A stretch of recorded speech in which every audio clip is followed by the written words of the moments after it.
Have you ever noticed this strange thing? You drink a bunch of water, you go to the bathroom, and you feel like you've just emptied out. Then an hour or two later, you suddenly have to pee again. A lot, not a little, even though you haven't had another sip. Where is that extra urine coming from? Did your bladder suddenly create water out of the thin air? Actually, no. And today I'm going to explain exactly what's going on in your body, and when this happens, because it's not only fascinating, it's something that can help you hydrate smarter, protect your kidneys, and even reduce those annoying nighttime bathroom trips. So let's first start with the basics. When you drink water, it doesn't go straight from your mouth to your bladder.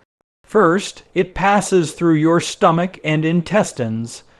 That water has to be absorbed through your gut lining into your bloodstream, and this process just doesn't happen all at once. It's gradual, it's very gradual and slow. That water then circulates through your blood vessels, nourishing your cells, flushing out toxins, and eventually making its way to your kidneys where it gets filtered out as urine. Now here's where most people get it wrong. Your kidneys can only filter so much fluid per hour. They're not a faucet. Think of them more like a slow, steady coffee filter. When you drink a large amount of water in a short time, like chugging 16 to 20 ounces all at once, which many of us do, only a portion of that can be filtered right away. So what happens? You go to the bathroom once, but the rest of that water is still inside your bloodstream or inside those fluid spaces around the cells. And over the next 30 to 90 minutes, your kidneys catch up. That's when the second wave hits. You haven't had more water. You're just finishing the job, and this is your body's version of a delayed download. That second trip to the bathroom is the water you've already drank. It just hasn't been fully processed yet. The more you drink at once, the more likely this is to happen. And if you're wondering why this sometimes happens overnight, it's often because of when you drink. If you down a glass or two close to bedtime, let's say 8 to 16 ounces, some of that fluid won't be fully filtered until you're already asleep, which is why your bladder wakes up at like 2 or 3, 00 a.m., and then you have to go to the bathroom again. Now, let's go a little deeper, not too complex, but enough to appreciate the science. Your kidneys filter blood through structures called glomeruli, and these tiny filters remove excess water, salts, and waste, which is then sent to the bladder as urine.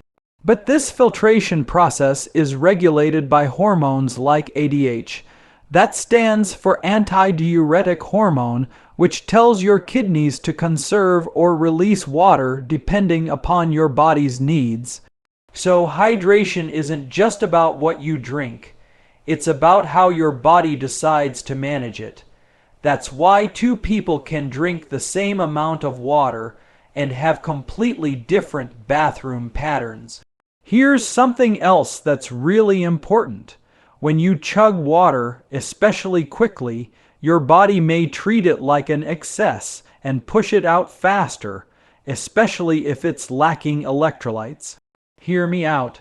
That's why sometimes you pee it all out and still feel thirsty.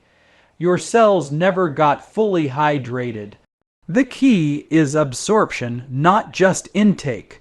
So, what does it mean to add electrolytes to your water? It simply means including minerals like sodium, potassium, magnesium, or calcium, the things your cells need to actually hold onto that water. These minerals carry electrical charges and help pull water inside your cells instead of letting it just flush through you. If you drink a lot of plain water without these electrolytes, you can dilute your mineral balance and still feel dehydrated. That's why athletes and even everyday people sometimes add a pinch of sea salt to their water. A squeeze of maybe a little bit of lemon juice, or use an electrolyte powder. You don't need much. Just a pinch in an 8 oz glass can improve absorption significantly, reducing unnecessary urination and helping you feel more energized as well. It's not about how much you drink all the time, it's about how much your body can actually use. So, how do you use this knowledge? Here are some takeaways you can use today as well as every other day. First, sip your water slowly throughout the day instead of chugging large amounts at once. Try drinking like 4 to 8 ounces at a time. That's about a half a glass to a full glass spaced out every hour or two. That gives your body a better chance to absorb it and reduces that delayed urination cycle. Second, you want to consider adding electrolytes to your water, especially sodium and potassium, to help that water stay inside your system instead of rushing right through you. And a pinch of sea salt and lemon in your water can definitely help you go a long way. And thirdly, stop drinking water at least 1 to 2 hours before bed if you want to reduce those nighttime trips to the bathroom. If you're thirsty late at night, then sip a few ounces. It's okay, but don't drink a full cup or two. Remember, even if you peed right before you sleep, your kidneys are still catching up from that hydration you drank earlier. And lastly, recognize that urination isn't just about drinking. It's about timing hormone signals, kidney function, and even how active you've been. So the next time you ask yourself, why am I still peeing even though I haven't had more water? Now you know your body is working on a delay. It's catching up. It's balancing and protecting you. Hydration is a system, and understanding it is one of the smartest things you can do for your energy, your focus, and your long-term health. And remember this, it's not just what you put in your body, it's how your body uses it.